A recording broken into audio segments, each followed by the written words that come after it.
नमो भगवती। मेरे प्रिय साधक और साधिकाओं, कैसे हो आप सब। आशा और उम्मीद करता हूँ भगवती कृपा से आप सभी ठीक होंगे।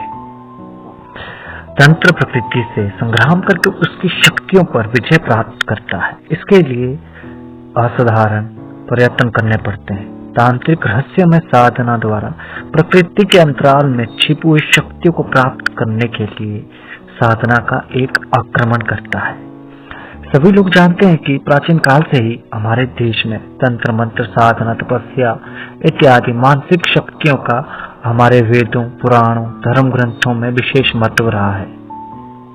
यही साधना तपस्या ही ऋषि मुनियों की शक्ति का द्योतक अथवा परिचायक रही है।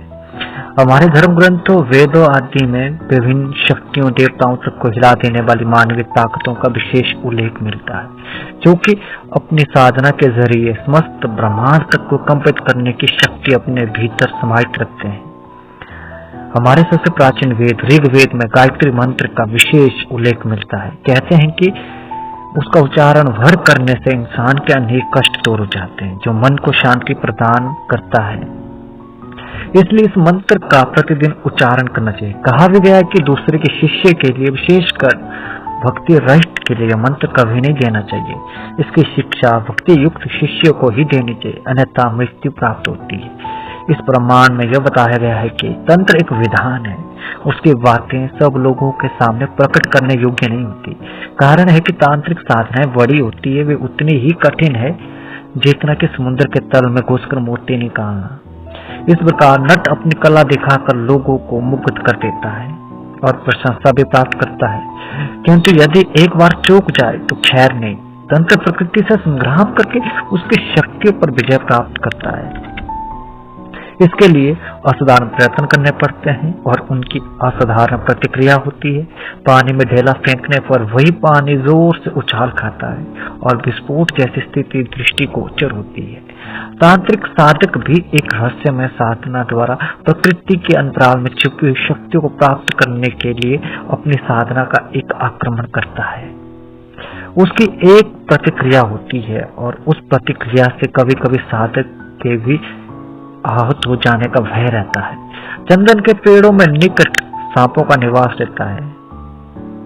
गुलाब के फूलों में कांटे होते हैं। शहद प्राप्त करने के लिए मधुमक्खियों के डंक का सामना करना पड़ता है। जब बंदूक की गोली चलाई जाती है तो जिस समय नली से गोली बाहर निकलती है उस समय वो पीछे की ओर झटका मारती है तथा भयंकर शब्द करती है। अगर एक बंदूक चलाने वाला कमजोर प्रकृति का हो तो उस झटके से पीछे की ओर गिर सकता है। धड़ाके के आवाज से डर या घबरा सकता है।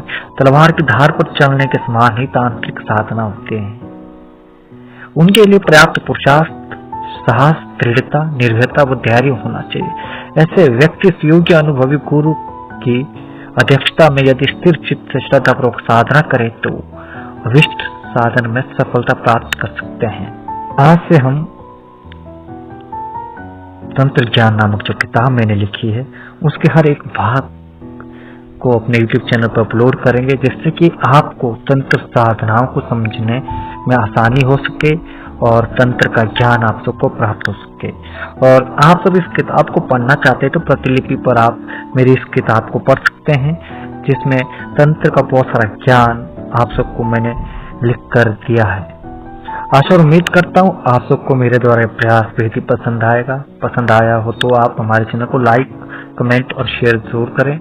आज के लिए बस इतना ही। मिलते एक नई वीडियो के साथ, एक नई जानकारी के साथ, एक नए प्रयोग के साथ। तब तक के लिए नमो भगवती।